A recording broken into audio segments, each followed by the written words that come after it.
في ظل التدهور المتزايد في خدمات الصحة والتعليم، تشهد منصات التواصل الاجتماعي بالمغرب حراكا متصاعدا، تمثل في دعوات واسعة لتنظيم وقفات احتجاجية أمام المستشفيات في مختلف الأقاليم، رفضا لما وصفه المواطنون فشل السياسات العمومية، غياب أي إرادة حقيقية للإصلاح.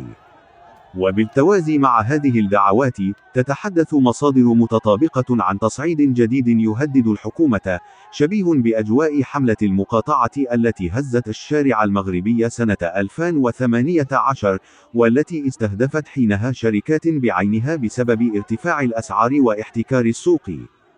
ووفق المعطيات المتوفرة، فإن نشطاء على مواقع التواصل يروجون حاليا لدعوات إلى مقاطعة منتجات شركات مرتبطة برئيس الحكومة عزيز أخنوش وزوجته، على رأسها محطات أفريقيا، ومنتجات مجموعة أكسل، التي تمثل علامات تجارية عالمية مثل زارا، وبنانا ريبابليك، وبول وبير، وجاب، والتي تباع بأسعار وصفت الخيالية مقارنة بنفس المنتجات في بلدان المنشأ.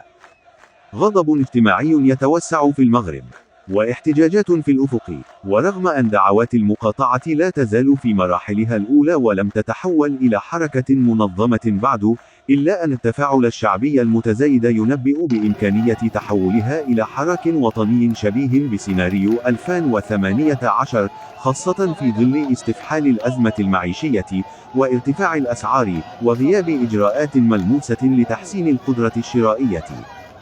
في سياق متصل، تتجه السلطات إلى منع الأشكال الاحتجاجية في الشارع، حيث أصدر باشا مدينة بني ملال قراراً بمنع تنظيم وقفة أمام المستشفى الجهوي يوم الأحد 21 شتنبر 2025، مبرراً ذلك مخاوف على السلامة الجسدية للمشاركين، وفق وثيقة رسمية حصل عليها موقع تلكيل عربي.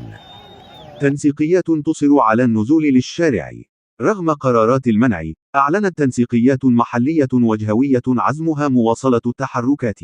فقد أكدت تنسيقية ساكنة أكادير من أجل خدمة صحية عمومية جيدة ومجانية أنها ستنظم وقفة احتجاجية ثالثة يوم الأحد 28 شتنبر الجاري أمام مستشفى الحسن الثاني، داعية ساكنة جهة سوس ماسة إلى الانخراط الواسع في هذا الشكل النضالي، تحت شعار نعم لخدمة صحية عمومية جيدة ومجانية.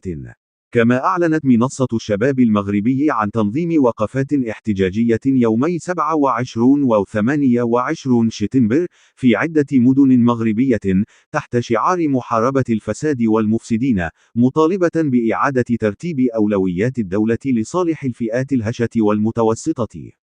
تحرك متأخر من وزير الصحة.